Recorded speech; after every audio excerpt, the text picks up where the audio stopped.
अर्जुन जी ने कहा, द्रौपदी जी क्या कह रही हो, इन्हें मुक्त करने की बात कर रही हो, हमारे 5 पुत्रों का हत्यारा है। तो द्रौपदी जी ने कहा, तो आप इनकी हत्या करोगे, और इनकी हत्या से क्या मेरे मरे हुए 5 पुत्र मुझे वापस मिल जाएंगे? अरे यारे पुत्र, पुत्र के गंवाने की पीड़ा, पुत्र के वियोग का जो दर्द है, मुझ मां से पूछो। आप मेरे बहते हुए आंसू ना पहुंच सको कोई बात नहीं, लेकिन संसार की एक और मां को रुलाओ तो नहीं। विचार करो, गुरु द्रोण पहले ही युद्ध में मारे जा चुके हैं, और हमारी गुरु मां गौतमी कृपी केवल इसी बेटे के सहारे जिंदा है। आपने अगर इसे भी खत्म कर दिया तो हमारी गौतमी का, हमारी गुरु मां का कौन होगा? उस गाय की पीड़ा का कभी आपने अनुभव किया है, जिसका बछड़ा जन्म लेते ही मर जाता है? वो गाय कैसे रंभाती है, खूंटे को तोड़ाती है। और ये उन्हीं गुरु का पुत्र है जिन गुरुदेव ने आपको धनुर्विद्या का वह कौशल सिखाया है जो अपने बेटे को नहीं सिखाया, और उन्हीं के पुत्र को मार करके इस प्रकार गुरु दक्षिणा दोगे? बेटा पिता की ही आत्मा होता है, पुत्र पिता की ही आत्मा है। यह अश्वत्थामा नहीं खड़े, साक्षात पुत्र के रूप में गुरु द्रोणाचार्य ही खड़े हैं। स एस भगवान द्रोण प्रजारूपेण वर्तते। कहते कहते द्रौपदी रो पड़ी, और यहां पर भगवान ने अपना नाम दिया है, कृष्णा। भगवान दया के सागर हैं, तो ये दया की देवी है। ये साधारण बात नहीं है कि 5 पुत्रों के हत्यारे को क्षमा कर रही है। और यहां पर एक और संबोधन है, सती। मुच्यताम मुच्यतामेश उवाच चा सहंत्यस्य बंधनाननम सती। 5 पतियों की पत्नी सती कहकर के संबोधित कर रहे हैं भागवतकार। और द्रौपदी जी यूं ही स्त्री नहीं है, पंचकन्याओं में उनका स्मरण होता है। अहल्या, द्रौपदी, सीता, तारा, मंदोदरी तथा। दिव्य है ये कन्या। धर्मराज युधिष्ठिर ने कहा, अर्जुन द्रौपदी जी ठीक कह रही हैं, हम संकेत करेंगे। द्रौपदी जी ठीक कह रही हैं, इन्हें छोड़ दो। भीमसेन आए, अर्जुन इसका मस्तक धड़ से अलग करो और अपनी प्रतिज्ञा का पालन करो। अब अर्जुन जी क्या करें? एक बड़ा भाई कह रहा है कि द्रौपदी जी ठीक कह रही हैं, छोड़ दो, और एक बड़ा भाई कह रहा है इसका मस्तक धड़ से अलग करो। तब अर्जुन जी भगवान की ओर देखते, प्रभु मुझे क्या करना है? तो भगवान ने कहा, ब्रह्म बंधुर न हंतव्य आतताई वधारहण। आतताई को छोड़ना नहीं चाहिए और ब्राह्मण को मारना नहीं चाहिए। अवश्यत्थामा तो दोनों है। भगवान श्री कृष्ण त्रिभंग ललित मुद्रा में खड़े होते हैं। इनका नाम भी, भगवान श्री राम का नाम तो बड़ा सीधा साधा राम, लेकिन इनका नाम लेने में जब जीभ 3 जगह मुड़ती है, कृष्ण, तब इनका नाम निकलता है। चलिए समास करते हैं, लेकिन कुछ बातें अनिवार्य हैं, क्योंकि आप ही लोग नहीं सुन रहे, देवी देवता भी बैठे, आपके पुरखे पितर भी आए हैं, और वो 7 दिन के लिए यहां आ गए हैं। आपसे ज्यादा वो बिजी हैं, और आपसे ज्यादा उनके पास इंपॉर्टेंट वर्क है। तो वक्ता सिर्फ सामने बैठे हुए श्रोताओं को नहीं सुना रहा है, वो तीनों लोकों में बैठे हुए जो देवी देवता हैं, पितर पुरखे हैं, सबको सुना। तो थोड़ी जल्दी ना करिए।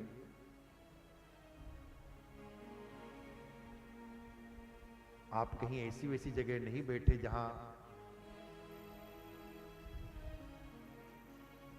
सबको पुण्य मिलेगा, आपको भी मिलेगा, आपको याद करने वालों को मिलेगा, और आप जिनकी याद कर रहे हैं उनको भी मिलेगा।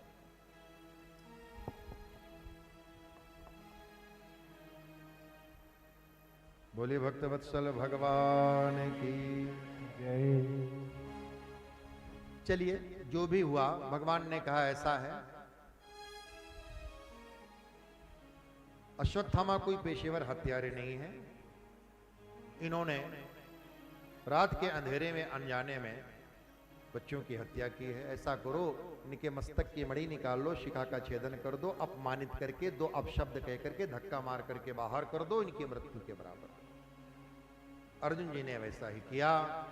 अब भगवान श्री कृष्ण अपने द्वारकापुरी पधारना चाहते हैं। सब भगवान को विदा करने आए हैं। सबकी आंखों में भगवान के वियोग के आंसू हैं। भगवान का एक चरण रथ में और दूसरा चरण जैसे ही रथ में रखने को हुए, तैसे ही एक रोती बिलखती स्त्री आई और भगवान के चरणों में गिर पड़ी।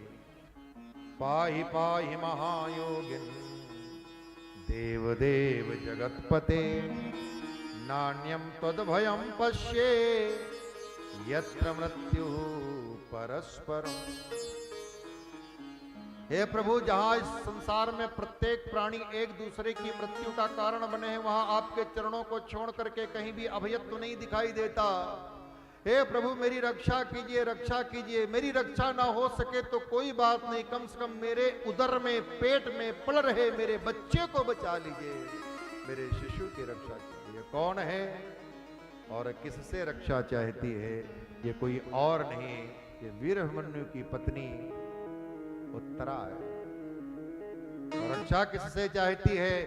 जिस अश्वत्थामा को क्षमा करके मुक्त कर दिया गया है, वह अश्वत्थामा प्रतिशोध की आग में जलता हुआ पांडवों को मारने के लिए अग्नि समान 5 बाण छोड़े हैं। और उसे पता लग गया है कि पांडव वंश को आगे बढ़ाने वाला एकमात्र बालक उत्तरा के गर्भ में पल रहा है, उसे मारने के लिए ब्रह्मास्त्र छोड़ा है। पांडव शस्त्र सज्जित हो, उसके पहले ही भगवान ने चक्र छोड़ आकाश में अग्नि सदृश आ रहे बाणों को ध्वस्त कर दिया। और फिर भगवान सबके श्वास रूप श्री हरि उत्तरा के श्वासों के द्वारा उत्तरा के गर्भ में प्रवेश कर जाते हैं। बड़ी सुंदर जहां पर स्थिति है, भगवान ने नेत्र बंद कर लिए हैं। उत्तरा भगवान के चरणों में, भगवान का एक चरण रथ में, एक चरण भूमि में, भगवान ने दिव्य देह धारण करके उत्तरा के श्वासों के द्वारा उत्तरा के गर्भ में प्रवेश कर गए और अपने तेज से ब्रह्मास्त्र के तेज को शांत किया। और इस प्रकार भगवान ने उत्तरा के गर्भ की रक्षा की। भगवान ने कहा, बेटी, ये भांजे की पत्नी है, लाडले भांजे की ये पत्नी है, वीर अभिमन्यु की ये पत्नी। वीर अभिमन्यु रणांगण में वीर गति को प्राप्त हुए। कहा, बेटी, कैसा अनुभव कर रही हो? उत्तरा ने कहा, अब मैं स्वस्थ हूं। यहां पर उत्तरा ने 5 संबोधन दिए भगवान के, नहीं सुनाएंगे अगले एपिसोड में। पाहि पाहि महायोगिन, महायोगी देव देव जगदीश,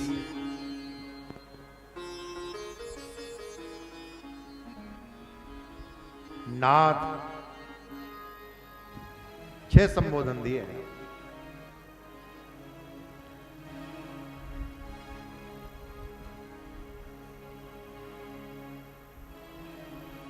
और अब भगवान पुनः द्वारका जाने को जैसे ही तैयार हुए तो देखा कुंती बुआ के आंख में आंसू। भीम पलासी लगाओ, 1-2 श्लोक सुनाएंगे।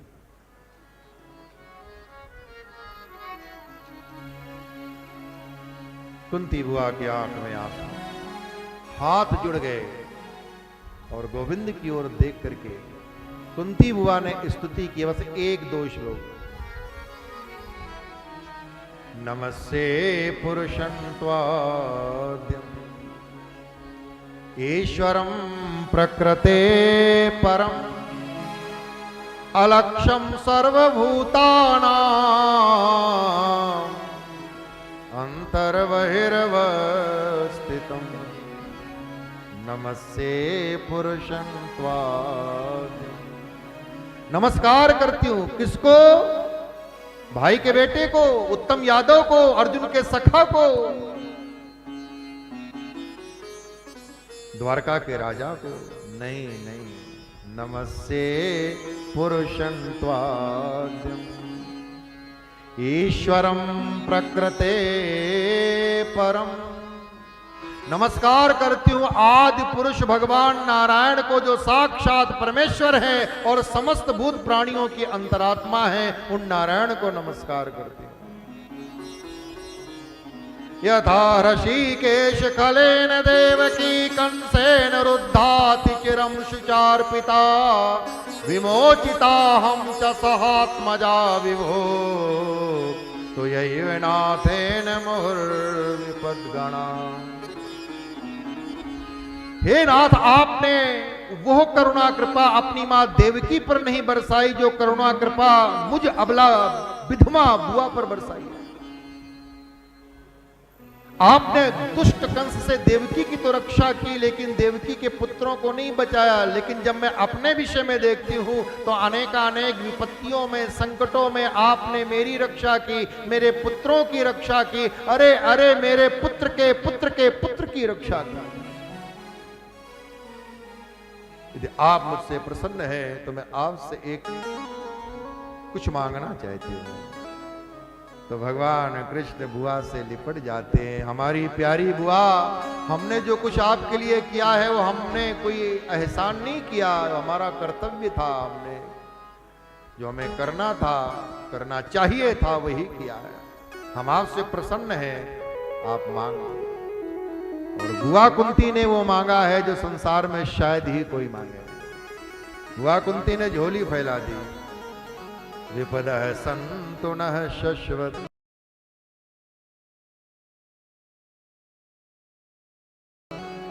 तत्र तत्र जगत गुरो भवतो दर्शनम यत् स्यात् अपुनर्भव दर्शनम। मेरी झोली को विपत्तियों से भर दो। भीमसेन ने कहा, मां पागल हो गई हो, हमारे जीवन में क्या कुछ कम संकट आए, विपत्तियां आई, अब सुख का समय आया है तो तुम गोविंद से दुख मांग रही हो, संकट मांग रही हो।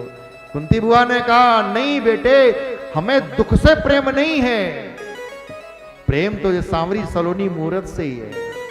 सांवरी सलोने इस मोहिनी मूरत से ही है। लेकिन जब मैं अपने पिछले जीवन को देखती हूं तो ये पाती हूं कि जब जब हमारे जीवन में विपत्तियां आई, मुसीबतें आई, संकट आए, तब तब ये द्वारका छोड़ हमारे पास आए। और जब सुख का समय आया तो हमें छोड़ द्वारका जा रहे हैं। तो ऐसे सुख को हम क्या करेंगे जो हमें भगवान के दर्शन से वंचित करे। वाह सुख पर पत्थर पड़ो, श्याम हृदय से जाए, बलिहारी वा दुख की, पल पल श्याम रटाए। कुंती बुआ ने दिव्य स्तुति की है। जो भी हुआ, भगवान ने द्वारका जाने का कार्यक्रम रद्द कर दिया। हस्तिनापुर में रुक जाते हैं और भगवान हस्तिनापुर में रुक गए। सब लोग बड़े प्रसन्न हुए। कुंती बुआ ने सोचा, मेरी स्तुति से प्रसन्न होकर के ठाकुर रुक गए हैं। अर्जुन जी ने सोचा, मेरे बिना इन्हें अच्छा नहीं लगता, कहीं हम इनके सखा हैं, सो हमारे कारण रुक गए। सुभद्रा ने सोचा, मेरे प्यारे भैया हैं, छोटी बहन की आंखों में आंसू देख करके रुक गए। द्रौपदी जी ने सोचा, मैं इनकी मुंह बोली बहन हूं, मुझे सांत्वना देने को रुक गए। धर्मराज युधिष्ठिर ने सोचा, हम नए नए राजा बने हैं, सो हमारा मार्गदर्शन करने को रुक गए। सबको भगवान प्यारे लगते हैं, इसलिए सबको भगवान के रुकने का कारण अपना अपना लगता है। भगवान इन सबके लिए तो रुके ही हैं, भगवान अपने प्यारे भक्त पितामह भीष्म के लिए रुके। भगवान ने सोचा, अपने परम भक्त पितामह भीष्म को अंतिम दर्शन दे करके फिर द्वारका प्रस्थान करेंगे। और भगवान आते हैं कुरुक्षेत्र में, पितामह भीष्म को दर्शन देते हैं। पितामह भीष्म ने भी भगवान की दिव्य स्तुति की है और भगवान की स्तुति करके भगवान का दर्शन करते करते भगवान के सामने पितामह भीष्म ने अपने देह का त्याग किया है। पितामह भीष्म की सदगति हुई। अब भगवान द्वारका जाने को तैयार हुए हैं। सबने विदा किया है। भगवान द्वारका पहुंचे। और जैसे ही भगवान द्वारका के बाहर पहुंचे हैं, अपना 5 जन्य जो शंख है प्रभु का, उसमें प्राण भरे। जैसे ही शंखनाद हुआ, शंख धुन हुई, द्वारकावासी जो भगवान के वियोग में निष्प्राण हो रहे थे, मानो उनके शरीरों में प्राणों का संचार हुआ है। भगवान का दिव्य स्वागत हुआ है। कन्याएं अपने सिर पर मंगल कलश लेकर आगे आगे जा रही हैं, मंगल बाजे बज रहे हैं, ब्राह्मण वेद घोष कर रहे हैं, सुतमागत जन स्तुति पाठ कर रहे हैं, फूलों की वर्षा हो रही है, भगवान का दिव्य स्वागत हुआ है। आए हम सब भी अपने देह नगरी में भगवान का स्वागत करें। स्वागतम कृष्णा शरणागतम कृष्णा गतम कृष्णा शरणागतम कृष्णा स्वागतम सुस्वागतम शरणागतम कृष्णा। ओम स्वागतम सुस्वागतम शरणागतम कृष्णा। बहुत अच्छे अवसर में भगवान का आगमन हो रहा है, बहुत सुंदर। भगवान की लीला अपरंपार, भगवान श्री कृष्ण का हम लोग सब मन ही मन स्वागत करें, हृदय से स्वागत करें। स्वागतम सुस्वागतम शरणागतम कृष्णा। स्वागतम सुस्वागतम शरणागतम कृष्णा। अच्छा, भगवान सुखदेव का आगमन हो रहा है। चलिए भगवान सुखदेव को श्रद्धा पूर्वक सम्मान पूर्वक विराजमान कराएं। स्वागतम कृष्णा सुस्वागतम कृष्णा। स्वागतम कृष्णा सुस्वागतम कृष्णा। स्वागतम सुस्वागतम शरणागतम कृष्ण। ओ स्वागतम सुस्वागतम शरणागतम कृष्ण। स्वागतम कृष्ण शरणागतम कृष्ण। स्वागतम कृष्ण शरणागतम कृष्ण। शरणागतम कृष्ण। सुस्वागतम। सभी लोग अपने अपने स्थान पर बैठ जाएं। थोड़ी देर में कथा विराम की ओर जा रही है, अपने अपने आसन पर बैठ जाएं। भगवान द्वारका में, यहाँ हस्तिनापुर में 9 मास पूर्ण होते ही उत्तरा के गर्भ से महाराज परीक्षित का जन्म हुआ। बोलिए परीक्षित महाराज की जय। वेदज्ञ देवज्ञ ब्राह्मणों को बुलाया है। धर्मराज युधिष्ठिर ने अपने बालक का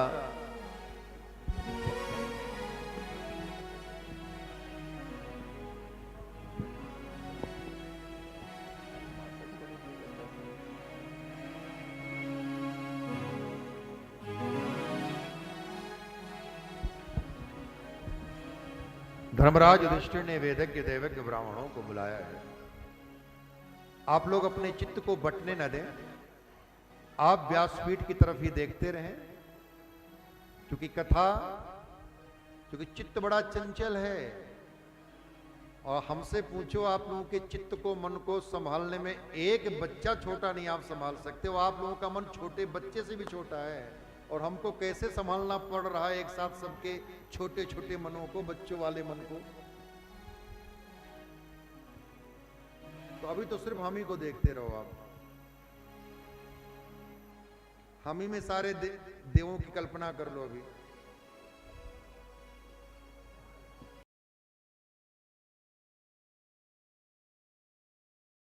बोले भक्त वत्सल, बैठ जाए, कोई बातचीत नहीं, बैठ जाओ, बैठो बैठो आप, क्योंकि आप सब भगवान की नजर में हैं, भगवान देख रहे हैं। बोले श्रीमद् भागवत भगवान की जय। श्री सुखदेव भगवान की जय। 9 मास पूर्ण होते ही उत्तरा के गर्भ से महाराज परीक्षित का जन्म हुआ है। धर्मराज युधिष्ठिर ने वेदज्ञ देवज्ञ ब्राह्मणों को बुलाया है, अपने बालक का जात कर्म संस्कार संपन्न कराया। धर्मराज युधिष्ठिर ने ब्राह्मण देवताओं से कहा, हे भूदेव, हमारा यह बालक अपने पूर्वजों के पद चिन्हों पर चलेगा ना, अपने वंश का नाम रोशन करेगा ना। ब्राह्मणों ने कहा, पार्थ प्रजापिता साक्षात इक्ष्वाकुरिव मानवः ब्रह्मण्य सत्य संदस्य रामो दाशरथिर्यथा। हे धर्मराज, आपका यह बालक दाशरथी राम के समान सत्य संध और ब्रह्मण्य बनेगा, इक्ष्वाकु के समान प्रजा वत्सल होगा, शिवी के समान शरणागत वत्सल होगा, दुष्यंत पुत्र भरत के समान आपके वंश की कीर्ति में वृद्धि करेगा। दोनों अर्जुन, कार्तवीर्य अर्जुन और कुंती पुत्र अर्जुन के समान धनुर्धर होगा, मृगेंद्र के समान विक्रांत होगा, अग्नि के समान दुर्धर्ष होगा, समुद्र के समान दुस्तर होगा, पृथ्वी के समान क्षमतावान होगा, पितरों के समान सहिष्णु होगा, ब्रह्मा के समान समतावान होगा, शंकर जी के समान करुणावान होगा, रमापति विष्णु के समान समस्त भूत प्राणियों का आश्रय दाता बनेगा, रंतदेव के समान उदार होगा, ययाति के समान धार्मिक होगा। धर्म चक्रवर्ती के लक्षण है आपके इस बालक में। गंगा जी के किनारे 3 अश्वमेध यज्ञ करेगा और चक्रवर्ती की सत्ता को प्राप्त कर लेगा। लेकिन मगर, जहां मगर आ जाए तो थोड़ा रुकना पड़ता है। तक्षकादात्मनो मृत्युम दुजपुत्रोपसर्जिता। लेकिन ब्राह्मण शाप और तक्षक के दंश से इस बालक की मृत्यु होगी। सुनते ही धर्मराज युधिष्ठिर घबराए। मृत्यु होगी इसलिए नहीं, धर्मराज को पता है कि जो जन्म लेता है उसे एक न एक दिन मरना पड़ता है, लेकिन ब्राह्मण शाप और तक्षक के दंश से मृत्यु होगी तो इसकी सदगति कैसे होगी। और ब्राह्मण अकारण तो शाप देंगे नहीं, तो क्या यह ब्राह्मणों का अपमान करेगा, ब्राह्मणों का तिरस्कार अनादर करेगा। हमारे कुल में, हमारे वंश में ब्राह्मणों का सदा सम्मान किया गया है, उनके चरणों में हमारे मस्तक रहे, सदा हमारे हाथों के द्वारा उनके गले में फूल की मालाएं पहनाई गई। भविष्य कथन करते हुए ब्राह्मणों ने कहा, धर्मराज, आपका यह बालक भगवत कृपा प्राप्त है, विष्णु रात है। भले ही तक्षक के दंश, ब्राह्मण के शाप से इसकी मृत्यु होगी, लेकिन उसके पूर्व एक श्रोत्रिय ब्रह्मनिष्ठ निवृत्त तृष्ट परमहंस संत के मुखार बिंद से श्रीमद् भागवत की कथा सुनकर 7 ही दिन में मुक्ति को प्राप्त कर लेगा। भविष्य कथन करके ब्राह्मण गए। परीक्षित बड़े होने लगे। कालांतर में भगवान श्री कृष्ण के सुधाम गमन करने के उपरांत, तदोपरांत पांडवों के स्वर्गारोहण करने के उपरांत राजा परीक्षित हस्तिनापुर के राजा बने। उत्तर प्रजापति की पुत्री के साथ इनका विवाह हुआ। जन्मेजय आदि 4 पुत्र हुए। गंगा जी के किनारे 3 अश्वमेध यज्ञ किया, चक्रवर्ती की सत्ता को प्राप्त किया। एक बार की बात है, दिग्विजय के समय राजा परीक्षित ने एक आश्चर्य देखा। एक गाय और बैल के युगल को हल में जोतकर एक राजा वेशधारी दोनों को, गाय और बैल को पीट रहा था, दंड दे रहा था। यहां रूपक है, ये गाय धरती रूपा है, ये बैल धर्म का प्रतीक है, और ये राजा वेशधारी कोई और नहीं, ये कलि पुरुष है। राजा परीक्षित ने देखा, बैल के 3 चरण टूटे थे, वो एक पग के बल खड़ा लड़खड़ा रहा था। राजा परीक्षित ने दृश्य देखा, ललकार करके बोले, अरे दुष्ट, मेरे राज्य में धर्म और धरती को पीड़ा देने वाला तू कौन है, मैं तुझे जिंदा नहीं छोड़ूंगा। और ऐसा कह करके नंगी तलवार लेकर के दौड़े। वो राजा वेशधारी जानता है राजा परीक्षित के प्रभाव को। ये विष्णु कृपा, भगवान श्री कृष्ण की कृपा से ओतप्रोत हैं, विष्णु रात हैं, भगवान कृष्ण की इन पर अपरंपार कृपा है, मेरा प्रभाव इस पर नहीं चलेगा। इसलिए राज चिन्हों को छोड़ करके राजा परीक्षित की शरण में आया और कहा, महाराज, धर्म धरती की रक्षा करना आपका कर्तव्य है, तो शरण में आए हुए की रक्षा करना भी आपका धर्म है। मैं आपकी शरण में हूं, मुझे मारिएगा नहीं। न ते गुडाकेश यशोधराण बद्धांजलिर्वै भयमस्ति किंचित न वर्तितव्यं भवता कथंचन क्षेत्रे मदीये त्वमधर्म बंधु।